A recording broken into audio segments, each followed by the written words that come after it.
Good. We got a double whammy. First, Refuah Shelema Irina Bat Sonia and Deilui Nishmat Chayboy Ben Mazal Osher Halevi Ben Kitzia. Adonai Tenam Ganeden Hevechovnei Soshrim Avachav Chesichot Cheni Yatzov and Omar Amen. We got two parashiot, right? Tazria, Metzorah. Parashat Tazria. Want to start off with the Or HaChaim HaKadosh, Rabbi Chaim ben Atar, who comments, Zot tiye Torat HaMetzorah beyom ta'orato vehuva el HaKohen. He talks about Metzorah. Isha ki Tazria ve'yaleda zachar ve'tamea shiv'at yamim ki me nidat devota titma. The first thing he mentions on the pasuk Isha ki Tazria is this is talking about a woman who conceives a child and then gives birth to a child. He says that everything depends, everything goes on with the success of a child very much hangs on the balance with the conception and with the pregnancy. And why it's so important for people to make sure that their intentions are pure. Because when you have pure intentions and pure concentrations, so then the children have a lot more hatzlacha. The beginning is very, very important. I said a few days ago in the shiur, I mentioned about Rabbi Salman Mutzafi, who was an expert mohel. And you know, this parasha starts off with Brit Milah. And he says that from all of his experience, he noticed a marked difference between the older generation and the younger generation. He said the older generation have a lot more energy, a lot more stamina. And the younger generation is more, you call it, today it's called chilled. So more relaxed, a little bit more on the lazier end, doesn't want to work hard. Expectations, as people have told me, they've hired, you hire 50-year-olds, they're ready to work usually. You hire 20-year-olds, they already want to be, why am I not the manager? How come you're only paying me so little? You just started. How much am I supposed to pay you? And they come in 10 o'clock in the morning, they're supposed to be there at 9. It's a different world. The expectations and the understanding and you talk to these HR departments. I don't know how many people know like actual major companies and like that you have to have an HR department and all the rules. You have the rules of like how you're supposed to fire, when you're supposed to fire, you're supposed to, basically the Naasa kol hakone eved kekone adon leatzmo. This is mamash like the reality today. A person hires a worker and the worker becomes the master. And the master has to go bending over backwards and figure out how much severance pay, how much this. In the meantime, the worker hasn't done a single day on the job correctly. But he says of Mutzafi, he says, what's the reason that's embedded underneath, especially in Am Yisrael, primarily we're talking about in Am Yisrael. He says it's all connected to the Brit Milah. A person who the parents cared enough to do Brit Milah the minute that they were able to, meaning the 8th day in the morning. They didn't wait to do the Brit Milah. They didn't wait until the afternoon. They didn't wait 5 hours in and then decide, because now all the guests are going to be there. They're going to stroll in and be all present. They did it right away. Those children were zariz umumlach. They were very successful, very energetic, very capable young men. Maybe for the first few years in school, the teachers might not like that. They like kids that sit down and are chill. They don't like kids that are that. But then later on in life, you see the people that are the most accomplished were the ones that struggled to behave properly in the structure of a school. And teachers have to realize that. It's very important. Parents have to realize that. That you have a child that is making problems for the Rebbe, and he's not able to sit down, he's jumping around, he's doing different things. You should know, it's not a negative. It might need to be, addressed, and it needs to be structured and everything else and incentivized to be as best as possible. But the nature of it, don't deride. The nature of it is a beautiful thing, because when they become 20 years old and 30 years old, they're driven and they're doing and they're busy and they can handle 100 things at once and they can take on many challenges simultaneously, and other people cannot do that. And that's a koach that people have in the world, and we need to foster and nurture that, not chas v'shalom contain it into a box and make everybody into squares, into molds of what we want and what we consider to be appropriate. I had a good friend that I overheard his conversation, very, very smart man. And he said one time, somebody was talking to him and telling him, yeah, this kid of mine, he's a good kid, the other kid is not good. He says, what do you mean by good? Good to who? And a lot of times we refer to children and we grade our children.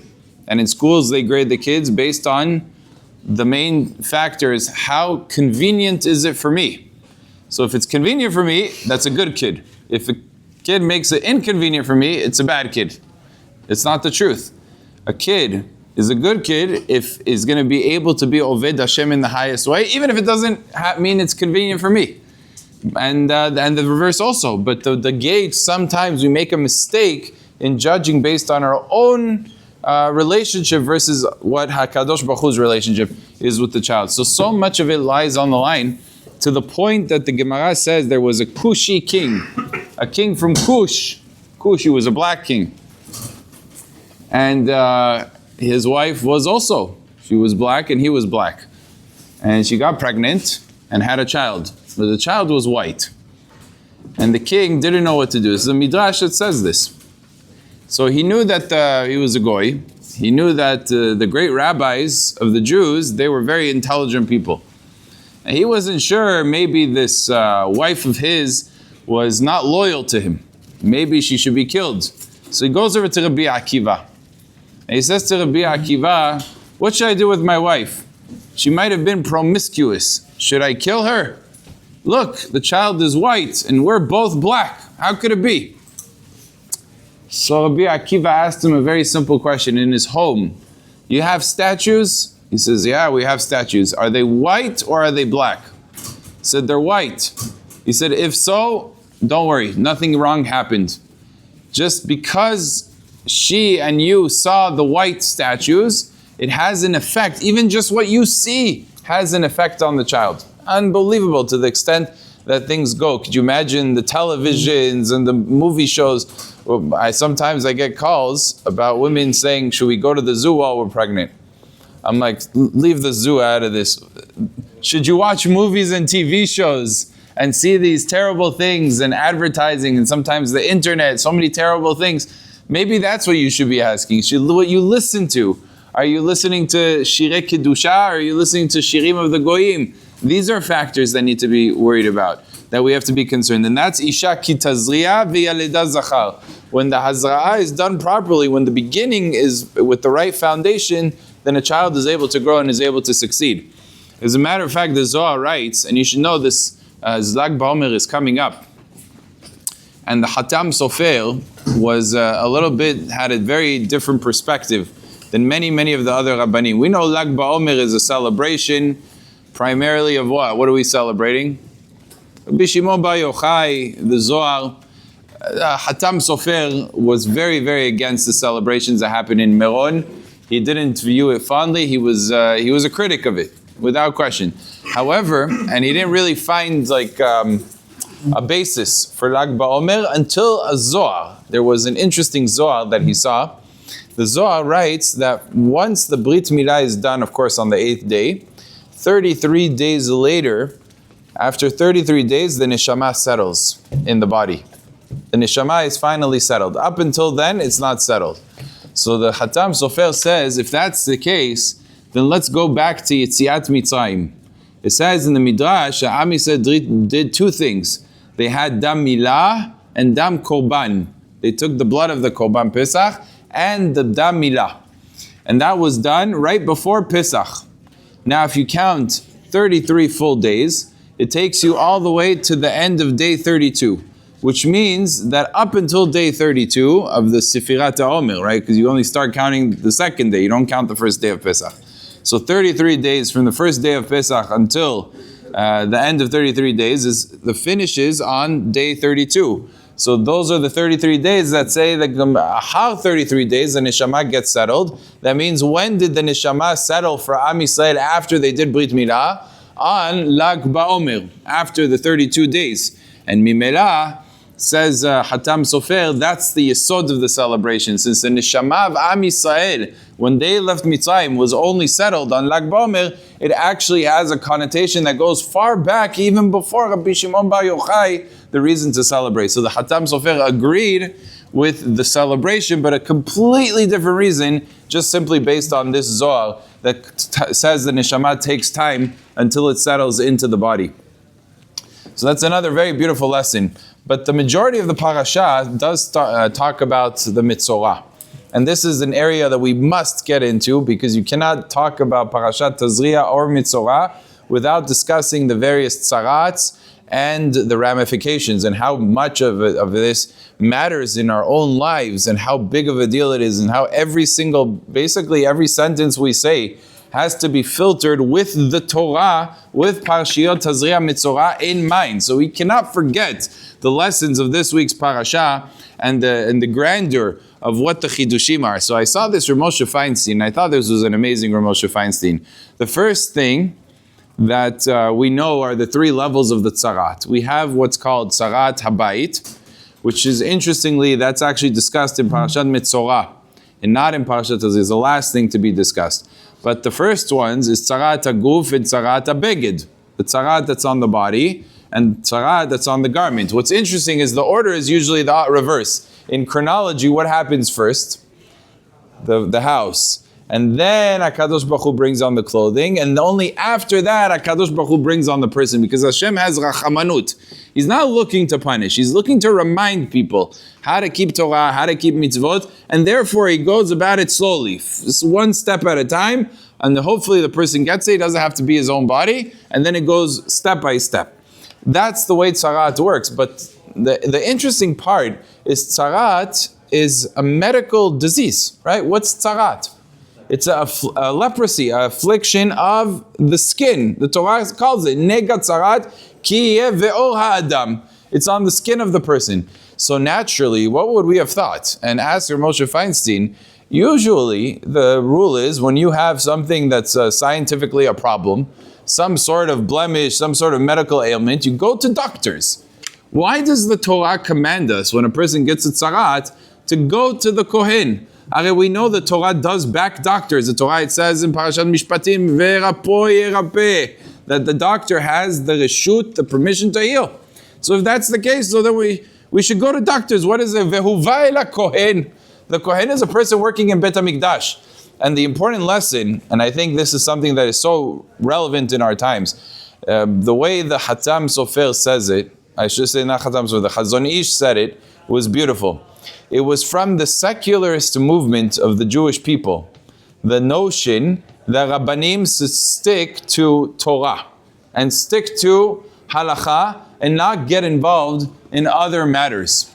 And that is not a true concept. And the Kadosh Baruch Hu said that when it comes to something that's medical, you look at the Kohanim, you say, look, they're working in Bet HaMikdash. Their job is to deal with korbanot. If I have a question when it comes to a korban, then I'm going to go and I'm going to ask the Kohen. But otherwise, when it comes to business matters, when it comes to medical matters, so business, I'll ask the business experts. The medical, I'll ask the medical experts. If I need anything in terms of government and in terms of hashkafot, I'll talk to the politicians. And that's how things work. And a lot of times you see this. You see this in the world. I know as a Rav, I see this all the time. Sometimes people's, based on the questions, you could tell the perception of what a Rav's responsibility is. So some people, Baruch Hashem, they ask on all areas of the Torah, and like there isn't something they won't ask, and that's a beautiful thing. That's the way it's supposed to be. But sometimes you have people that they view a Rav as like the kashrut agency. That's like his job. Anytime there's something that needs to be checked, his job is to be, can I buy this or not? Now that's not bad. There's nothing wrong with asking a Rav about kashruyot, but that's like the whole perception of what a Rav is. You never get asked anything else. It's like very interesting. So certain people have like a certain perception of what this is the Rav's responsibility. When it comes to everything else, no, that's not a question for Rabbanim. That I'll ask my best friend. That I'll ask on the group chat. That's I'm going to ask on this. And that's a chaval. It's not the way the Torah perceived it. And this is why Kadosh Baruch Hu set up a system. No, you have a medical problem? Go to the Kohen. The Kohen is the address to turn to. Says Rav Moshe, I want to read it inside actually. It's very powerful. He says, מה שמראות נגעים הוא על פי הכהן, להראות שלא רק במקדש הוא העניין האמונה והשייכות.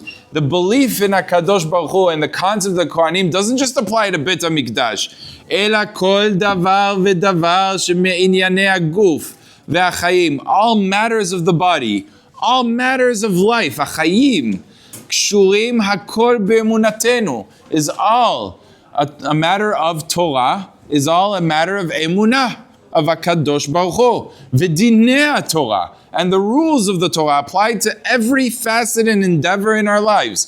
Lachen kiddushat keuna hu gam lechol davar. When the Kohen is kadosh, HaKadosh Baruch Hu sanctifies him, is not just for Beit HaMikdash, it's for everything. It's the address to turn to. Ki en inyan mikre l'akol be'ashgacha gdola. Because a lot of times, and this is another point that he's raising, is that a lot of times we look at things as coincidental. And we don't really look at it from HaKadosh Baruch Hu. You asked us, we'll say it's from HaKadosh Baruch Hu. But when it comes to actually addressing a problem, we always turn, the guy has a major leak in his house. And what's the first thing he's going to do? He's going to call the plumber, he's going to call the construction person in construction, he's going to see what the issue is, and the man tells him, listen, it's $20,000 to fix. He's going to say, okay, if that's what I need to do, maybe he'll get a second opinion, whatever. He'll add to that, and then ultimately he'll pay it, and he'll have the problem solved. And he'll continue about his life. He won't stop. A lot of times he won't stop for a second and say about Mazot Asa Elokim Li. What is this that HaKadosh Baruch Hu is doing? Because there's no such thing as a coincidence. So if something like this happened, says Hashem, Ve'uvai la Kohen, I want you to turn to the Kohen. I want you to realize anything physical is also spiritual. It's something that HaKadosh Baruch Hu wants me to strengthen. It's something that HaKadosh Baruch Hu wants me to see further what I can repair. If something is broken in the house, that must mean that I need to repair something in the house. And I just have to find what it is that HaKadosh Baruch Hu wants from me. And that outlook, that ashkafa, is very important and critical to the understanding of Torah. That's how it works. And indeed, there's a great story. They say this story that happened with the Chazon Ish. He was a very great man, holy man. And although he didn't admit ever to having Ruach HaKodesh, it's very clear that through the Torah, he had a pretty high level of Ruach HaKodesh. And listen to the story. There was an individual that used to have very serious migraine headaches. And he went to the major doctors, and from one doctor suggested that he should take a certain medicine. The next doctor said, no, I think it's something that you need to get a surgery for. The third doctor said, I don't think there's anything medically to be done. He got many opinions. He tried everything under the sun, vitamins, whatever else there was, and nothing was very effective to stop the migraines. It just continued. And he realized that he sort of gave up hope. The doctors were simply not helping him. So he decided that, it's excruciating pain. I'm talking about pain that he can't go to work, he can't function like a normal human being. So he was in so much pain and sorrow and something that usually exacerbates a lot of the pain is you don't see an end in sight. Like nobody is able to help you. You sort of just give up and you're like, I have to live with this forever. It's a very difficult thing. So he comes to the Chazon Ish basically crying and telling him, I don't know what to do. I'm in so much pain. I have no menuchat nefesh. I'm not able to fall asleep. I'm not able to function like a normal human being. And the Chazon Ish listened to him very intently, paused for a few seconds to sort of contemplate. He says to him, your problem is not in your head. Your problem is on what's on top of your head. Go check your tefillin shel rosh. And that's it. That's all he tells him. And needless to say, this man immediately went to the sofer with his tefillin. The sofer opened up the tefillin shel rosh, and he was shocked. He couldn't believe it.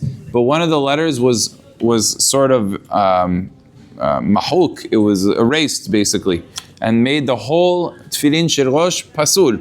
So that's incredible. You look, just mamash one letter that messed up the whole tefillin shel rosh. They had to replace what they had to replace. They fixed the tefillin shel rosh.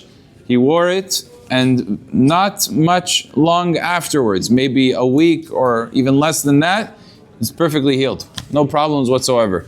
How did the Chazon Ish know? Only a man like the Chazon Ish can tell you how he knew. He was a man of Gadlut, he was a man of Ruach HaKodesh. But what he definitely understood and what he for sure had basis is Chazal. Vehuva ela kohen. If there's something physical that's happening in the world, that means there's a spiritual correlation. So ask Sir Moshe Feinstein a very good question.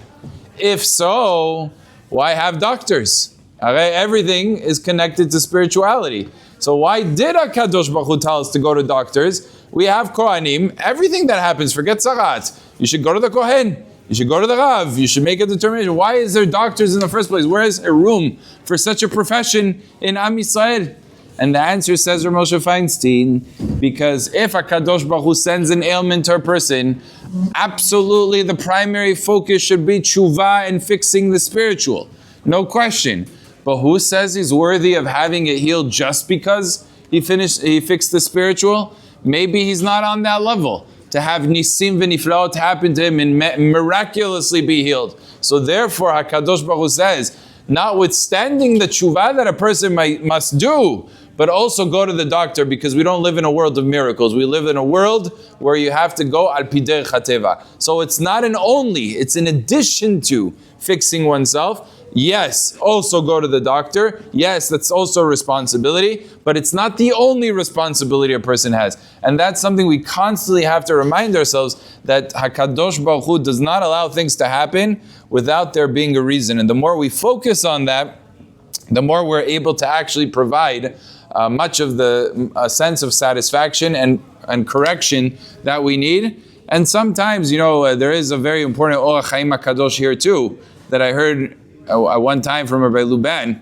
He says that today a lot of the things are very difficult to uncover why HaKadosh Baruch Hu does certain things to us. More so than it used to be back then. Look at this parasha, right? Here's a person gets tzarat, he knows it's about Lashon Hara. HaKadosh Baruch Hu sent direct messages. But in our times, we don't really have that kind of direct communication. And sometimes things happen to us and it's very hazy to us. Why is this happening? Not that we think we're perfect. We know we're not perfect, but maybe because we know there's so many things wrong, we have no idea where to even start and where to finish and what is that HaKadosh Baruch Hu is asking of us. And sometimes the truth of the matter is, it's vague on purpose, because there is a concept in halacha that HaKadosh Baruch Hu goes midah keneged midah. It takes things measure for measure, and since a lot of times we go very coincidentally with HaKadosh Baruch Hu, as the pasuk says, "Im telechu imi bekeri, af ani elech etchem b'hamat keri." Says Hashem, we go with HaKadosh Baruch Hu in coincidence. Now, what does that mean? We go in coincidence. It means when we're saying Asher Yatzar, we're halfway out the door, putting on our jackets. We're not really paying attention to Asher Yatzar. We're telling our children like this, and we're signaling, and we're getting ready, or we're tying our shoes in the middle of a bracha. Im telechu imi bekeri. What is this? The mitzvot and the maasim tovim are as you go along, as you live your life. You don't stop for them. You don't take the time to actually focus on what you're saying, on what you're doing, on paying attention to Avodat Hashem. No, I'll do it in passing while I'm already taking care of other things. Oh, that's a perfect time to take care of my spirituality. Says HaKadosh Baruch Hu, if you're going to go with me as circumstantial, then a lot of the things that will happen in your life, you won't be able to see the midah keneged midah, because it's keri. Everything is coincidental in your mind. So HaKadosh Baruch Hu says, no problem, I'll go in the same vein. And that, therefore, we don't consider ourselves, out of humility, we don't consider ourselves people to be considered in such a relationship with HaKadosh Baruch Hu that will understand everything that He's trying to tell us. Obviously, there will be certain messages we get very clearly, but some things we might not understand for maybe even years, until we get the clarity that we need of what HaKadosh Baruch Hu wants from us. But nevertheless, it's our responsibility to make the effort and the due diligence to try to understand HaKadosh Baruch Hu and not just pass things all along as whatever, it's coincidence. And on a national level, you see this so much, and on a national level, every single one of the problems, the solution is army, politics, advocacy. There's almost like not even a half a second of wait a second, before we start with the advocacy and everything else, maybe we should try to see what we need to fix in Am Yisrael. What's the issue that Hashem is doing this for us? No. Immediately fight bombs, weapons, nuclear, this, an attack, and get the politicians involved. President Trump and Benjamin Netanyahu needs to do the right thing, and it's because of the Charedim that aren't going into the army that we're in trouble. That's not I would expect that from people that don't have Torah and mitzvot in their lives. Okay, I understand. They don't know better. They don't know about HaKadosh Baruch Hu. They were taught. My father one time had a conversation with a family member, a distant family member in my family. And the distant family member was not religious. And my father was talking to him about religion. So he said, my relative said back to my father, he said, in school they taught us that the Tanakh is just a bunch of fictional stories. This is in Israel. This is the Jewish state, Kaviyachol, the Jewish state, the public school system of the Jewish state, when they were giving a Tanakh class, I don't even know if they still do, probably better they don't if they teach it like this. They said, well, all of this Tanakh is Baba Maisas. It's just fictional stories that don't mean anything and don't have any bindingness to us. So my father said to him, if that's what your teacher taught you, then I understand why you don't understand all these things. Because you were just taught everything wrong. And now you're an adulto. So if you were still a child, I would get why you don't believe in the Torah. But now you're an adult, you can use your own mind and figure out what the actual truth is and see for yourself what's the emet. But so many people in Am Yisrael, they simply weren't taught properly. They're going through a system that berates Torah, represents the Torah in such negative light because of their own misunderstanding. Like just recently, the Supreme Court is sitting on a bunch of these cases about the Supreme Court in Israel. They're sitting on a bunch of these cases about drafting Charedim to the army. So most of the judges, they're bechal, they don't keep anything. One or two of the judges have like one of those kippot, the ones that you could barely see, right? Just to say, those are the worst, by the way. The ones that don't know religion, they respect that they don't know. The ones that have the kippot, the small kippot, they're the worst because they think they know. So what was their psak? Their psak was, according to the Torah, it's vadai, a responsibility of all the charedim to go to the army, and those religious people, the fanatics, like the Chazon Ish, and the Panovich Rav, and the Chafetz Chaim, and the Rebbe Chanan, all those and Rav Ovadia Yosef, you could add in, all those fanatics, they don't actually understand the Torah. The Torah is very clear on the fact that they need to go to the army. So it's an amazing thing. You have an entire secular state that doesn't actually care to keep Torah and mitzvot, but they certainly have an opinion about what the Torah and mitzvot. So this is the problem. The problem is you have people that literally don't know anything about the Torah and mitzvot, thinking that they know. And that's the main issue why a whole generation is being lost in the public school system in Israel, because they don't know, not their faults, but they don't know. But I do expect religious people that do have a Torah and do know and have mitzvot and have the lessons of the Torah to understand that if you're running a state and you're Am Yisrael, you're not governed by the laws of war like Goyim are. You're not governed by the laws of how to conduct state affairs like everything else. You're governed by the Tanakh, the very Tanakh that the secular Jews are calling fiction is alive and well and fully happening before our own eyes, as exactly word for word as the Torah predicted 2,000, 3,000 years ago. These judges can't predict tomorrow. The Torah predicted 3,000 years ago what's going to be and how it's going to be, and depending on our actions, what the results are. It's all in there. It's all in the Tanakh. And for religious people to not understand that and to say mikre, everything is because of Iran and it's because of Lebanon, it's because of all these people, and if only Obama would have done X, Y, and Z, we would have been different. And if Carter didn't mess up 50 years ago, Iran wouldn't be what it's. That's nonsense. Enough of the nonsense. As HaKadosh Baruch Hu runs the world. So what does he want from us? That's the question that we need to ask, much more than anything else. As Rabbi Chanan said very nicely, one of the predictions, the Gemara in Sotah says, when the days of Mashiach come, the way you're going to know it's the days of Mashiach is, it says a very important line, Pnei Adol ki pnei kelev. The face of the generation will be like the face of a dog. So what does that mean? It's very cryptic. It doesn't mean the face of the generation will be like the face of a dog. It's going to look like a dog. There's no such thing as a face of the generation anyway. He says very simple. If you take a stick and you're far away from the dog and you throw it at the dog, and it hits him in the nose, the first gut reaction he's going to do is going to jump on the stick and try to beat it up and try to chew it down. The dog doesn't understand, as the initial reaction, doesn't get that the stick has no mind of its own. It simply is there because it was thrown on him by a person. So you're attacking the stick. That's foolish of the dog, but it's a dog. The problem is, the generation of Mashiach is going to think like a dog. When they see a stick, and they see the stick hitting them, they're simply going to attack the stick. And they're going to run after the stick and try to beat up the stick and say the stick is the problem, instead of realizing that it's being thrown from somewhere and that there's something much more profound going on. And that's, unfortunately, the generation we live in. Every single time there's a stick, we hit the stick. We beat the stick up. The stick comes back even stronger, we start beating it up. Now it's going to be okay. And it never is. For the last 50 years, the state has been run this way. How long has the state been around? No more, 70 years. The state has been around, and the only thing it's doing is hitting sticks. And those sticks don't get smaller, they get bigger every single time. First the stick was Hamas, then it was Hezbollah, then it was, Lebanon was part of it, and then it became Iran, this big mess. So we say, okay, we're going to take out Iran. I always say, HaKadosh Baruch Hu has a shortage of sticks. He says, he just showed us recently. Whoever thought that Temanim, what did they have to do with anything, these Temanim?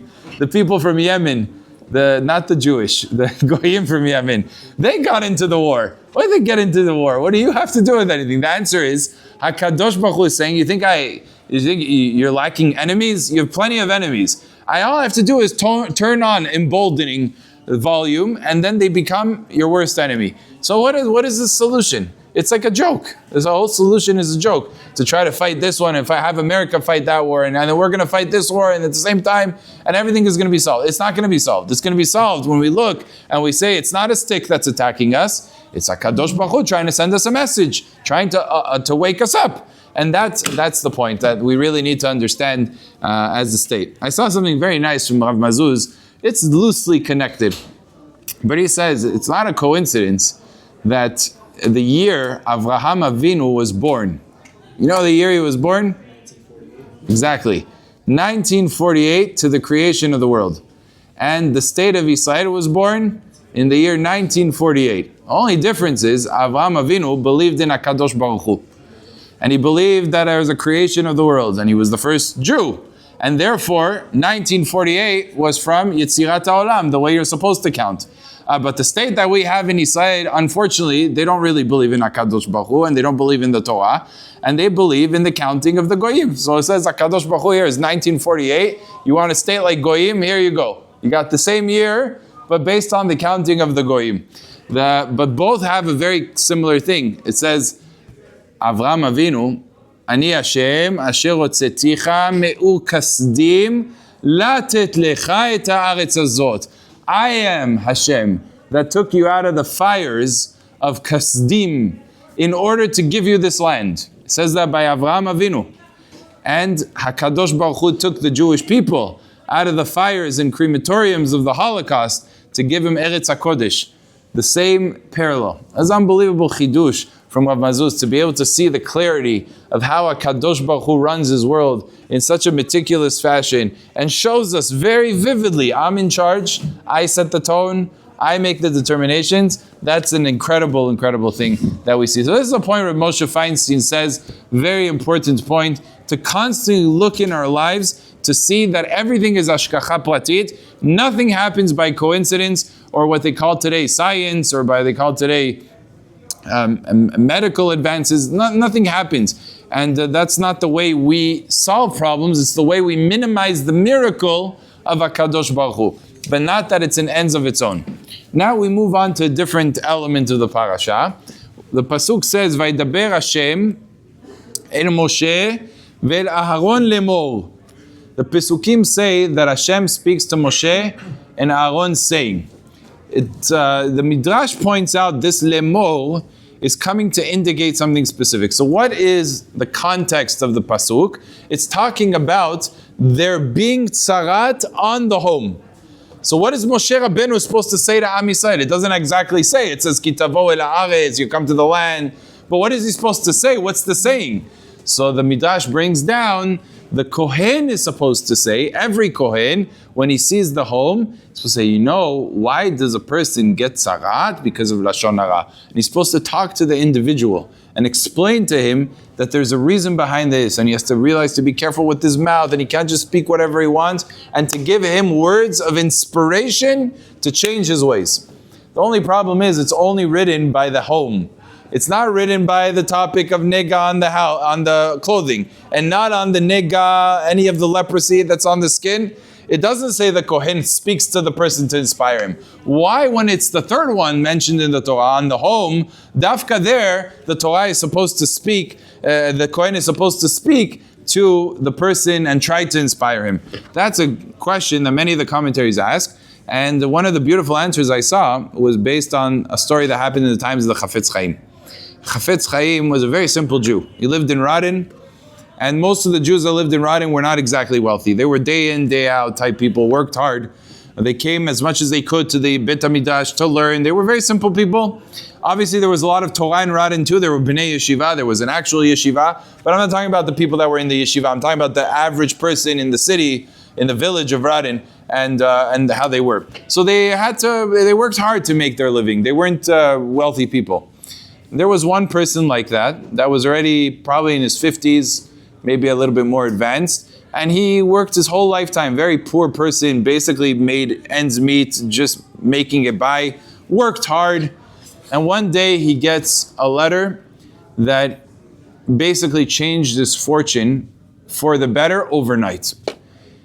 The letter said, you have a distant relative, he passed away, didn't have any wife, any children, anything. He left over a huge sum of money, and you are the inheritor of all that money. So literally overnight, he went from broke to super, super rich. The richest person by far in all of Radin. Just a huge fortune he made just from that inheritance. And he's so excited. Obviously, he's can't sleep at night.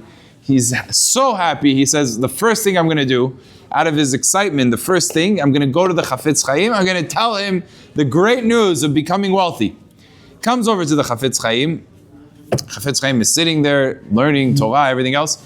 He says, Harav, I just became a wealthy man. And he told him how much money, maybe 100,000 rubles. Oh, tremendous amount of money. He expected the Chafetz Chaim to tell him Mazal Tov. The Chafetz Chaim was not quick to say Mazal Tov. Chafetz Chaim looked at him very sort of sternly, got up, and like almost worried for him. He says, you need to sit down, you need to sit down. And the Chafetz Chaim warmly but sternly explains to him. He says, up until this point in time, you were a man that was dealing with a challenge, the challenge of poverty. But let me tell you, the challenge of being rich is a lot more difficult than the challenge of poverty. Now you have money. You have to be very careful. The Yetzer Hara is going to try to get you. Chas v'shalom. He's going to get you to be complacent. And before you were connected with HaKadosh Baruch Hu, you understood Parnasah comes from Hashem. Every single day you would turn to HaKadosh Baruch Hu. Now there's going to be a challenge called Ga'ava, called me, myself, and I. I built my fortune. I have all this money. And a person easily forgets and then disconnects himself with HaKadosh Baruch Hu and lives in a completely different lifestyle. And the Chafetz Chaim was explaining to him what he needs to do and how much tzedakah he's supposed to give and how he's supposed to make sure that the Yetzer Hara doesn't get hold of him, and of course to continue his kvi'uti timla Torah, to constantly be learning, constantly being involved in mitzvot, and most importantly of all, being humble even with all of his wealth. As the Chafetz Chaim was telling him this and making sure every few sentences to see, are you understanding, to see the person sort of getting the severity, like to understand. Sometimes people just nod their heads. They say yes, but they don't understand the gravity of how much the situation really is. So the Chafetz Chaim finally was content with, he got it. He got the message. The person took it to heart and took it very seriously. He says, okay, now Mazal Tov. Then he gives him a big hug and he says, Bezat Hashem, gives him a bracha. You should be able to use this for Gemilut Chasadim, for Mitzvot Tovot. And he warmly hugged him.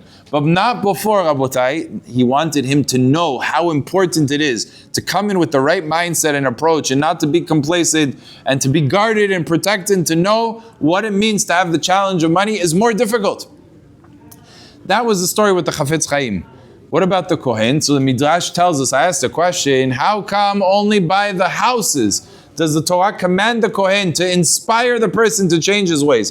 Very simple, because the Midrash says, whenever there was tzarat on the homes, it was not only as a means of punishing the person, it was actually, backhandedly, a means of also giving the person tremendous wealth. Why? Because the Emoriyim hid in their homes much of the gold and much of the silver. And they said, where are we going to hide it? Because if you just put it in the ground, usually in the ground people would dig and they would keep storing things there. So that wasn't a good place to hide. So the best place we could hide things is in the walls themselves. And that way no one's going to find it. And of course, when there's tzarat on the walls and the Kohen declares it tameh, the first thing you have to do is pinu it a bite, and they have to take out the stones, and you have to remove all the stones and redo everything.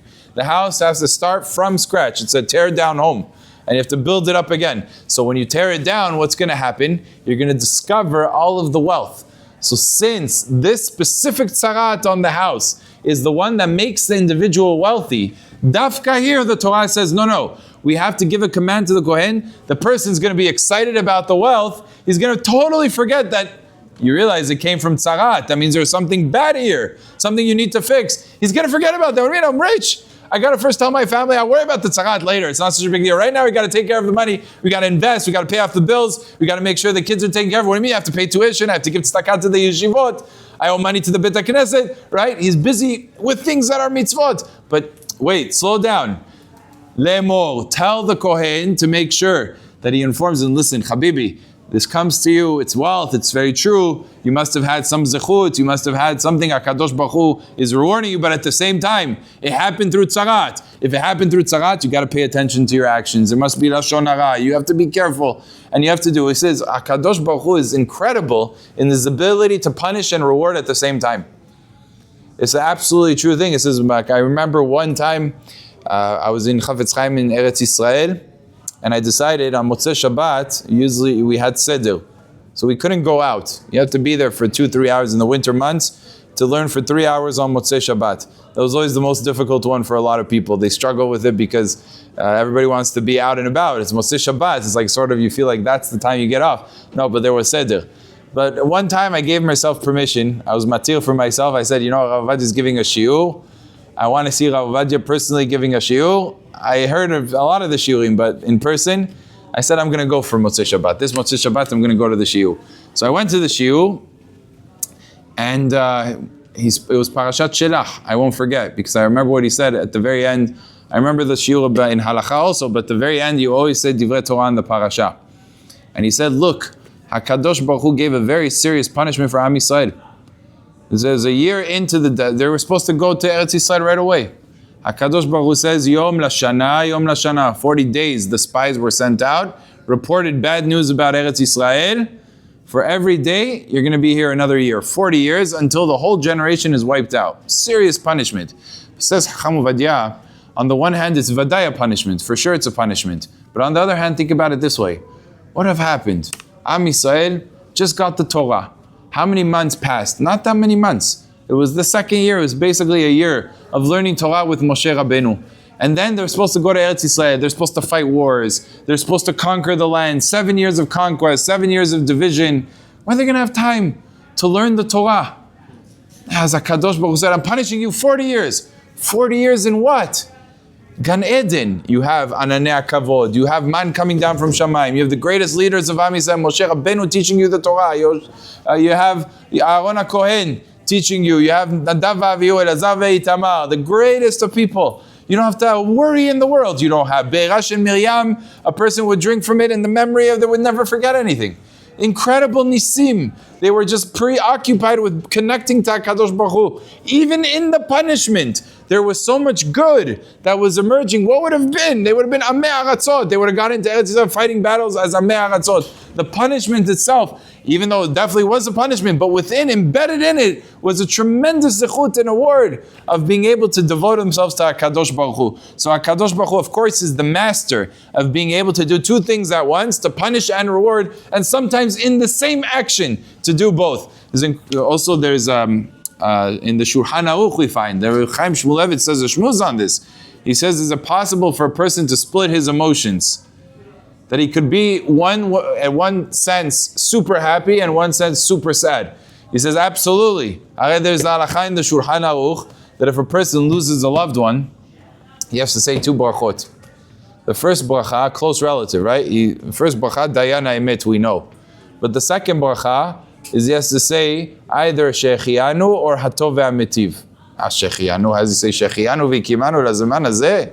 Hatov ve'Ametiv. How do you say these brachot? These are brachot for celebration. So Gemara says, what do you mean?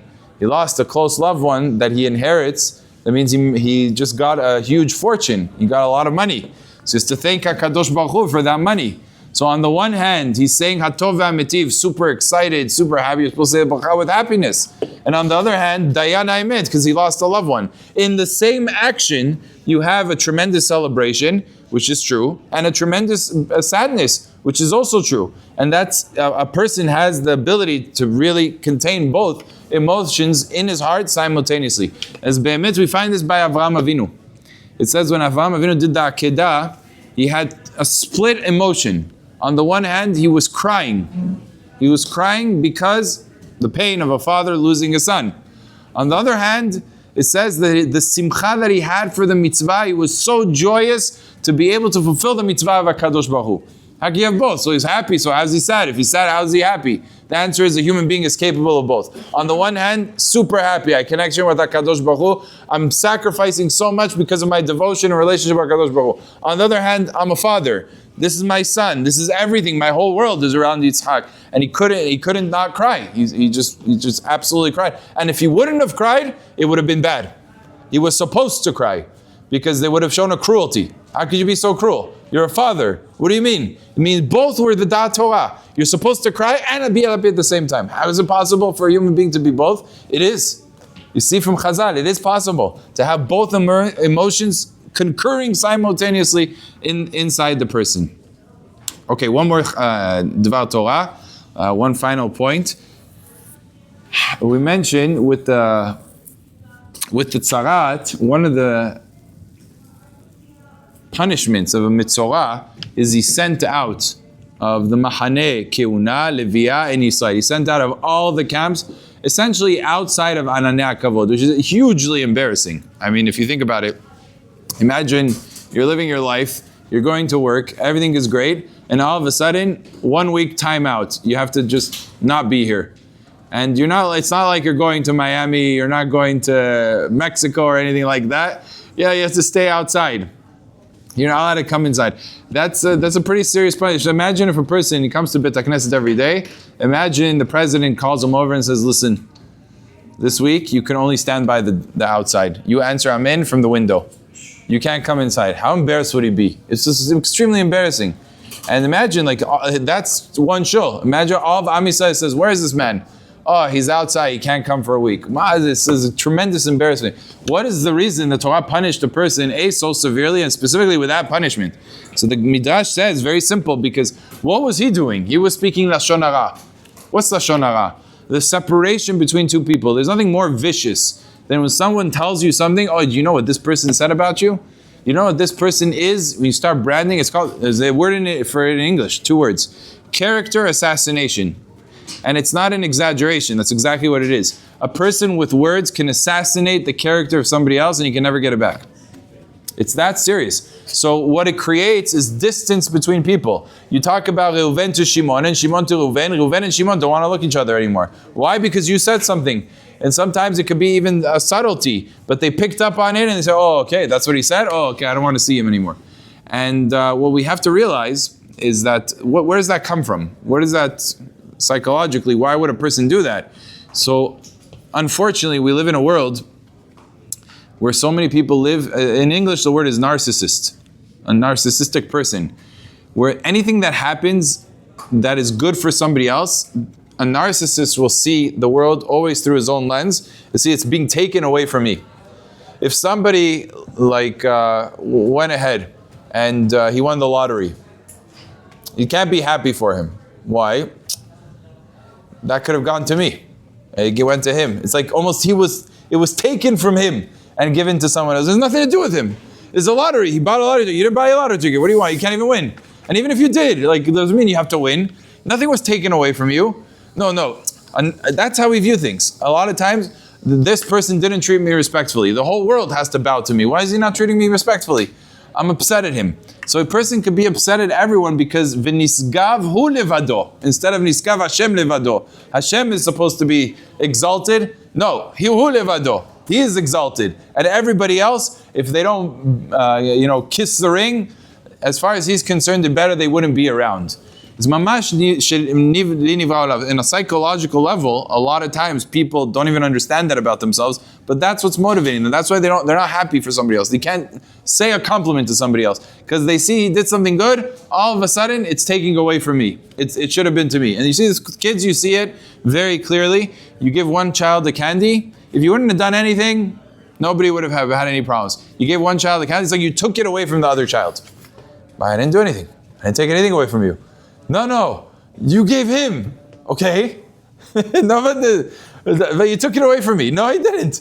There's nothing to do with you. No, but that's the mindset, and adults don't grow out of it unless they focus and work on it. So says HaKadosh Baruch Hu, you want to understand the nature of Lashon Hara. If you're speaking Lashon Hara about others, there's a hatred, there's sort of this mentality of it's better that I should be the only person to exist in the world. I just want to zap that nobody else should exist except for myself. Says HaKadosh Baruch Hu, I'm going to give you a taste of your own medicine. Is that what you want? That's what you'll have. You'll be by yourself. And let's see how you feel about it. And how great is it to be by yourself when there's a whole world happening without you. And you're simply there isolated. And then a person feels, and he regrets, I really miss those people. I know all those times I was negative. Sometimes people could be very negative with their wives. I wish she wouldn't exist. I wish she wouldn't be here. It would be much easier without her. Sometimes they're bemet. That's a reality. And when do they start appreciating? All of a sudden, Achmana litzlan, coma, even serious things, death, and all these other things. Sometimes it could be just she left the home and he misses her, and all these other things that the mamash people start waking up and realizing how much they're losing that they didn't realize before, simply because they were left separated from the situation. So HaKadosh Baruch Hu designed everything to be midah keneged midah, and that's also part of what the midah keneged midah is. Baruch Adonai le'olam, amen ve'amen. Rabbi Hanan HaKasha omer, Atzah HaKadosh Baruch Hu zakol sel, lefichach ba lem Torah mitzvot.